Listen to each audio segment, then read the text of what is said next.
ESX Entertainment's energetic Christina Moore is an actress, a producer, a screenwriter, and a human dynamo. Moore's a showbiz veteran, and she's constantly working. In addition to producing films at ESX, she acts regularly in a range of projects, but you might remember her best from her season doing sketch comedy on Mad TV, or as the second Lori Foreman on That 70s Show. ESX President Ali Afshar used to take acting classes with Christina when they were both young strivers, and she's been part of the production mix at ESX both behind and in front of the camera from the start. Ali Afshar. So Christina and I met years ago when we were in our 20s in acting class. So we were coming up the acting ladder. I remember when she booked her first role and I booked my first role. So we became friends then. And then her acting went into the stratosphere. She got series regular roles on, Mad TV and Hyperion Bay and Good Girls Guide and so many shows, the 70s Show. And so she became really successful. And at that same time, Christine helped me with marketing and promoting.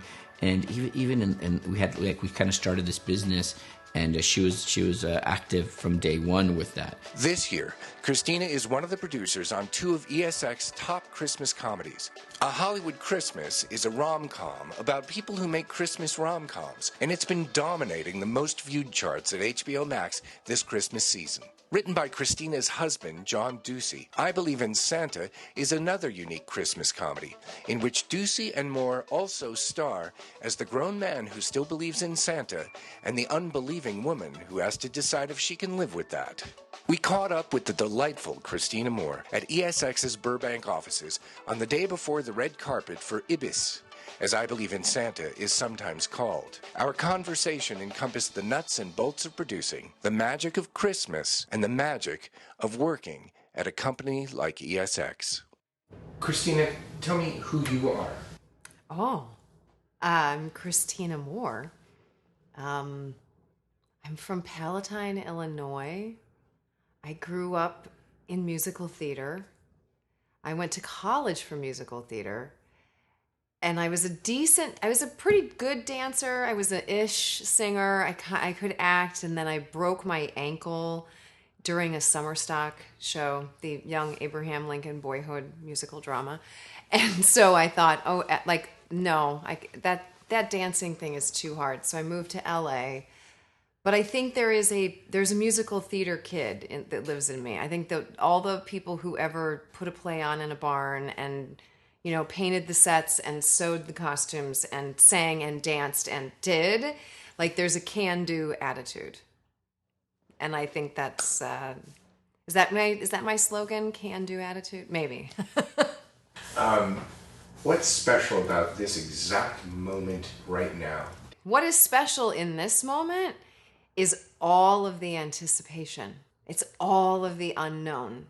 Because this time, 2 days from now, the world will have I Believe in Santa, our project, and then it's out there. So this is the last moment when it's my secret.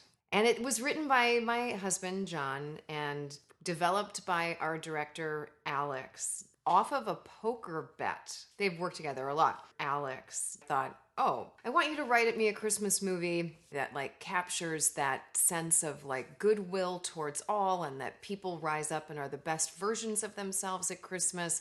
But I also kind of like the 40-year-old virgin. And so John wrote it about a guy who still believes in Santa Claus, but for real. And it's deeply, deeply personal because it's a lot based on our marriage.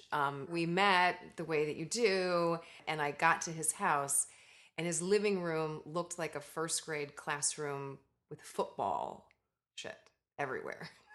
Can I say shit, or should I say football?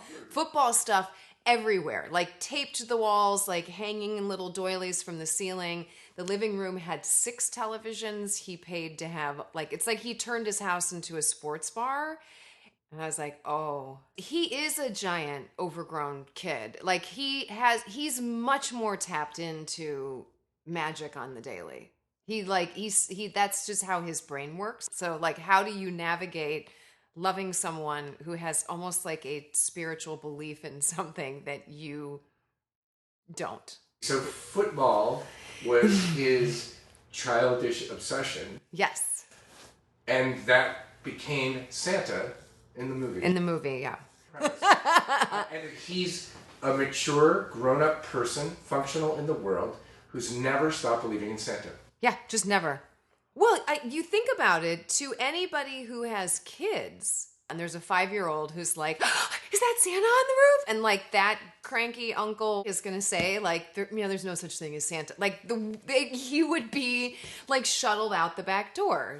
It's like we all agree that even if you don't believe in Santa, you will present. What's it like to fall in love with your husband as a reenactment on camera? Oh, that was the one thing that I was the most concerned about. And really just had to put all of my trust in our director, Alex, because it's like I can remember what it felt like, but that's now like 17 years ago. And the truth is, you can't really recreate. Like as an actor, I'm not, I can go like, yeah, it feels like that thing that I used to do, but it has to feel real right now. So what is it that you can be mystified and twinkled by and remarking on and falling in love? You can do it. You can fall in love any minute of the day. And what separates it from like old married behavior is a lack of knowing.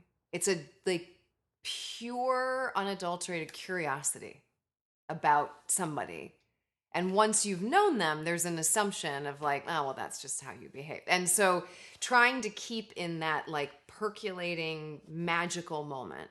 I'm the pragmatic one. I mean, my husband, John, he's the writer, I'm the producer. It's like super obvious. Like I'm the like, how do we get shit done? And he's the like, what else could we do? Like dreaming over here. So he's kind of ready for that. I've said a lot of times that being a producer is like being the wedding planner, and being the actor is like being the bride. And so now you're a producer actor. It's like you're the wedding planner and the bride at the same time. But what the gift that a bride gets is that everybody who's there is doing nothing but like pouring love on you. Isn't she beautiful? Isn't this great? Like that's all of the energy. And that's no different than when you're on a set. I mean, our sets, I like to believe, like there's a definite culture of kindness and just love. Really, that's what it is. The lights are all up and there's a Christmas tree that's 3 stories high, and everywhere you look is some animatronic, old-fashioned, like, because that's what production design did. Everything is there to help create the moment. What do you think is special about ESX itself? I mean, it all comes from the top, right? I mean, Allie is a relationship over results kind of guy. Like he's still best friends with everybody he ever knew in first grade. Like he's that kind of guy. I've known him since 1995. Like, I mean, that he's very loyal and like creates these relationships. I also think he has an astonishingly good picker. Like he will put people together.